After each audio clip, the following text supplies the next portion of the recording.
If there is one place that can be more terrifying than the deepest levels of Torghast, it is the darkest depths of LFG. It can seem impossible at times to break out of LFG and find solid partners, but a lot of times people are approaching Group Finder from the wrong perspective. The meta comps that work at the highest levels don't always work well in LFG, and sometimes you spend forever setting up a meta team just to get into a single game where your partners rage quit over problems caused by no communication. But have no fear. Just like your character was able to break out of the maw, you too can break out of LFG. There is a better approach to queuing Group Finder, so stick around as we show you how to navigate the LFG system and give you the best specs for solo queuing Arena.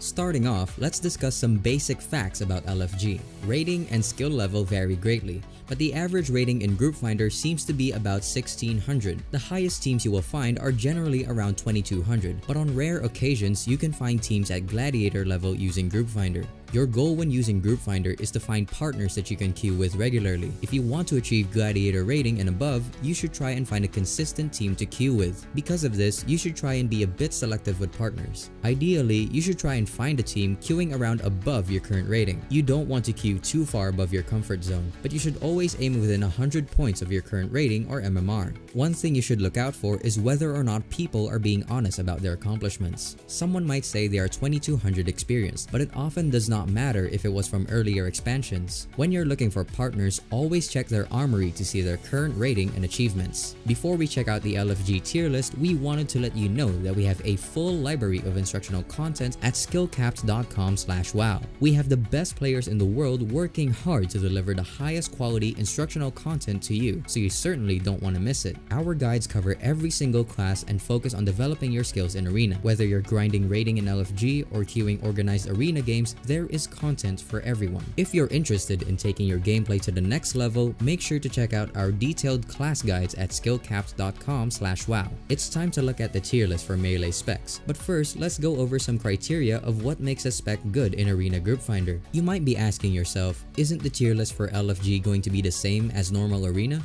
Well, there are certainly a lot of similarities, but solo queuing presents some unique challenges that we will have to consider. One of the best ways to win an arena game is to reduce your opponent's hit points to 0. There are some specs that can do this by themselves and other specs that need a lot of handholding along the way. For a melee to be good in LFG, it must be capable of scoring a kill by itself, or at least doing enough pressure by itself to eventually land a kill. Because there isn't reliable communication in Group Finder, you can't rely on complicated kill setups and cross CC. You simply need to be able to do the highest damage possible with the least amount of setup. On the defensive end, a spec can do well in LFG if it can survive by itself. The more forum posts about a class's healing, the better it probably is in Group Finder. The best melee specs in LFG have powerful defensive options for both themselves and their teammates. In S tier, we of course have Red Paladin, standing alone as the only melee in S tier, as it goes far above and beyond all of the criteria we have for a melee. On the offensive side, no single melee DPS can end the game faster than a Red Paladin.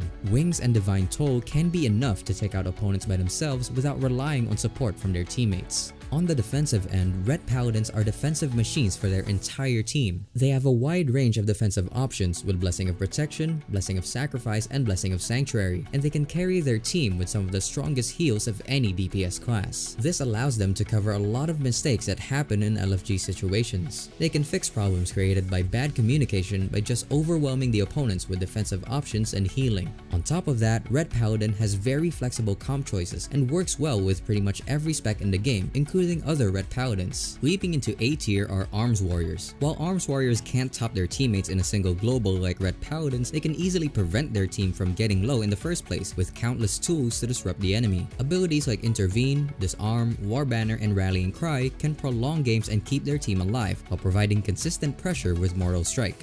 Venthyr Warriors can deal a ton of damage, and they pair well with tons of classes, giving them lots of comp options. Windwalker punches its spot on the A tier due to its insane offensive options and defensive toolkit. Their offensive CDs are some of the strongest in the game, and they can execute their kill setups on their own. They have a great defensive toolkit for surviving the early game with Karma, Fortifying Brew, and Diffuse, preventing early kills due to lack of communication. Finally, they have decent crowd control for setting up kills and supporting their teammates with peels. Following up Windwalker is Enhancement Shaman. Shamans have amazing burst damage during their offensive cooldowns and can end games on their own. On top of that, they have some of the best off-healing of any hybrid in the game, giving them room to support their teammates. Their team utility is powerful as well, having access to Grounding Totem and Tremor Totem to counter CC. Pharaohs might not have 9 lives, but they do have a lot of healing, which is enough to put them as the last A tier on this list. Pharaohs also have insane crowd control options that can be used to set up kills and peel for their partners. The B tier includes melee specs that can do well in LFG but need some hand-holding along the way. Starting off this section is Survival Hunter. This spec has really good sustained damage but often relies on other classes for setting up kills. Because of this, it is really restricted in comp options and is almost forced to play with a Red Paladin or Feral Druid. Both Frost and Unholy DKs are next on the B tier, mostly due to their limited comp options. Their offensive toolkit is strong, but they are pretty much forced to play a meta comp like Windwalker DK. Because of the lack of off-healing with this comp, DKs can struggle in longer games where more sustained defensive options are necessary. Frost is the most popular spec for DKs, but it relies heavily on consistently setting up kills with your team with a Death Grip, AoE stun, and kill streak, which is hard to pull off in LFG, a place where people sometimes don't even know what a Death Knight is. Finally, let's move on to the C tier. These specs might do well in normal competitive arena, but have some crucial flaws that make them struggle in Group Finder. Unfortunately, rogues have vanished from their normal A tier and find themselves all the way in the LFG C tier. All 3 specs of rogues struggle in LFG due to their fragility and their reliance on other classes for kill setups. Rogue especially struggles in Group Finder because they need really good communication with their partners, which are usually mages, in order to land kills. Their weak passive survivability also makes them weak to other melee classes, specifically warriors, and so they often struggle to survive by themselves. Just like rogues, demon hunters also struggle in LFG because of their fragility and lack of versatile offensive options. They tend to die really quickly outside of their limited defensive CDs, and they are not very threatening outside of the hunt. These weak defenses and limited solo offensive options make rogues and demon hunters less suitable for LFG solo queuing.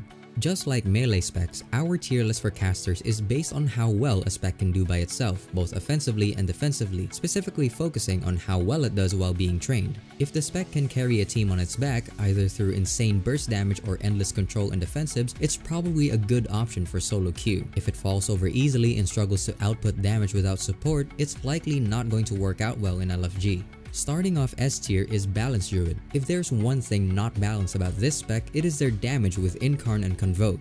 Balance Druids have some of the most broken burst damage out of any caster, and has reliable crowd control for healers every minute with Root Beam, allowing them to set up kills without relying on their partners. Finally, this spec is incredibly tanky and can survive on its own with just Bark Skin and Frenzied Regeneration. For all of these reasons, Balance Druid is a lot like Red Paladin in LFG. It is able to kill and survive on its own and works well with pretty much any other spec in the game. There used to be more mage specs viable for LFG solo queue, but they all got vaporized by combustion. Because combustion is so strong and so easy to execute, fire mages can often score kills on their own, even without consistent CC on healers. When they're able to CC, they have lots of options, with both Frost Nova against melee and Dragon's Breath Polymorph on healers. They are also surprisingly tanky due to the Triune Ward legendary and abilities like Alter Time and Cauterize. This toolkit makes them very difficult to kill, even without coordinated defensive usage.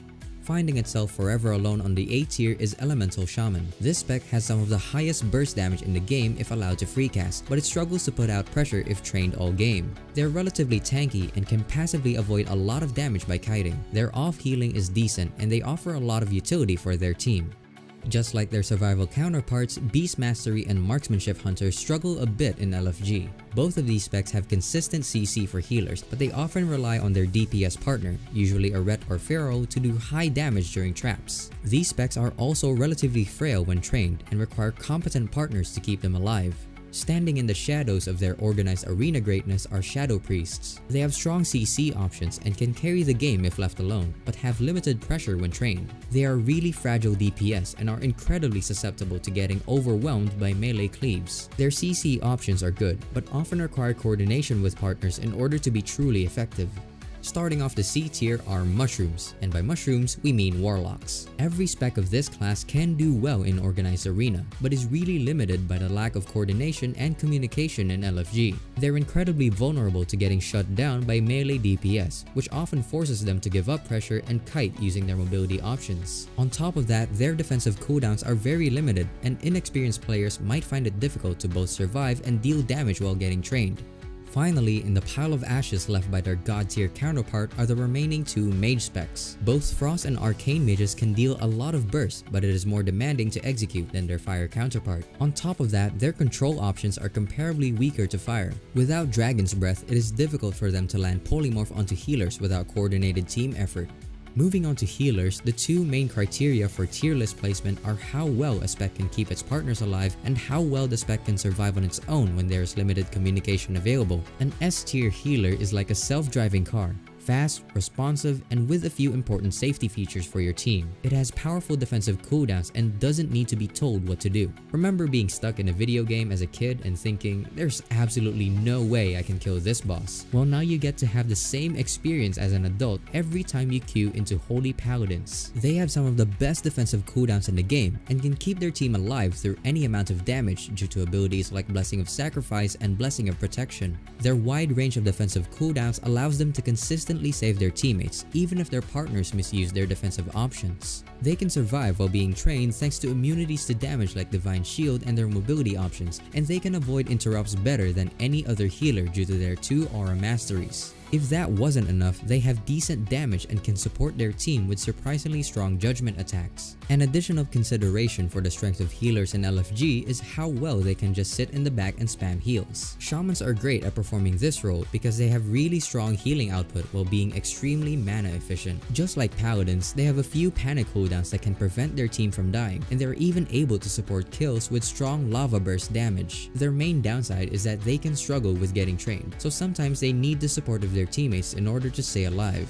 Healers on the B tier can be strong in Organized Arena, but the lack of communication and coordination can hold them back in LFG. While they might be more balanced than Balanced Druid, Resto Druids unfortunately fall on the B tier of this list. Their overall healing output is good, but they lack powerful damage mitigation cooldowns to save their partners. They also struggle at playing defensively and can easily fall behind if they're not constantly cycloning enemy DPS and contributing to kills. Because healers in LFG often benefit from playing defensive, Resto Druids fall behind Shamans and Holy Paladins in this format. Just like Resto Druids, priests need to contribute to offensive plays in order to secure kills. They have wicked strong offensive options, but it often requires precise coordination with their teammates and a PhD in physics, which isn't always available in LFG. They can also be easily trained by melee DPS, limiting their offensive options greatly and making them very reliant on their partners. Finally, their mana management is difficult if they're forced to play passively, making it unlikely that their team will survive in longer games. And if mana management and getting trained was ever a problem, Mistweaver monks definitely experience it in LFG. It should be said that Mistweaver does have strong offensive CCs and a good defensive with Life Cocoon, but their lack of mana efficiency and the tendency to die quickly in stuns makes them suboptimal for LFG queuing. And there you have it. We know that LFG can be a grind for some players, but it doesn't have to be. If you go in with the right knowledge about the strength of classes in LFG, you can find an organized arena team to push Gladiator. It may be a long journey, but we will be there on every step of the way. Make sure to give us a like and subscribe with notifications to get instant access to some of the best instructional content available. Thanks for watching, and we'll see you next time.